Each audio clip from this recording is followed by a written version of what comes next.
When the Holy Temple stood in Jerusalem, the pouring of water, Nisuch Hamayim, was an important feature in the festival of Sukkot, also known as the Feast of Tabernacles. Though not explicitly mandated in the Torah, the water libation ritual is part of Jewish tradition as set forth in their oral law. According to Israel 365 News, the reenactment of the water libation ritual was held to prepare for the Third Temple.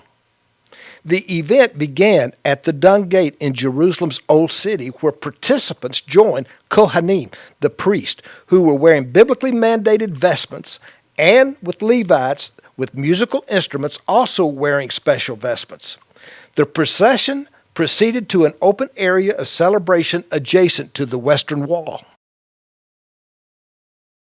You might find this interesting, but there appears to be a reference to this ritual in the book of John. In the 7th chapter, he states, "Now on the last day of the feast, the great day, Yeshua stood and said in a loud voice, 'If anyone is thirsty, let him come to me, and let him drink, the one who believes in me. Just as the scripture said, out of his belly will flow rivers of living water.'" Folks, something that you need to know and understand is that Yeshua is not the living water. He is the fountain, the rock from which it flows.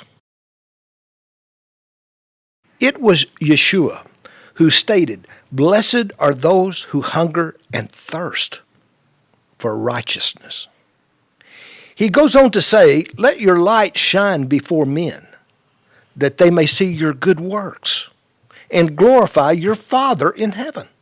Then he states, "Whoever does and teaches the commandments, he will be called great in the kingdom of heaven." In chapter 30 of the book of Deuteronomy, we find where Moses speaks to the children of Israel. And he says, "See, I have set before thee this day life and good, death and evil. In that I command thee this day to love Yahweh thy Elohim, to walk in his ways, and to keep his commandments, his statutes, and his judgments, that you may live. I call heaven and earth this day to witness against you, that I have set before thee life and death, blessing and cursing. Therefore, choose life." I realize that many of you have never heard what I'm about to say, but listen to me very carefully. Living water is a metaphor for the word of Yahweh, his Torah, his teaching, his commandments.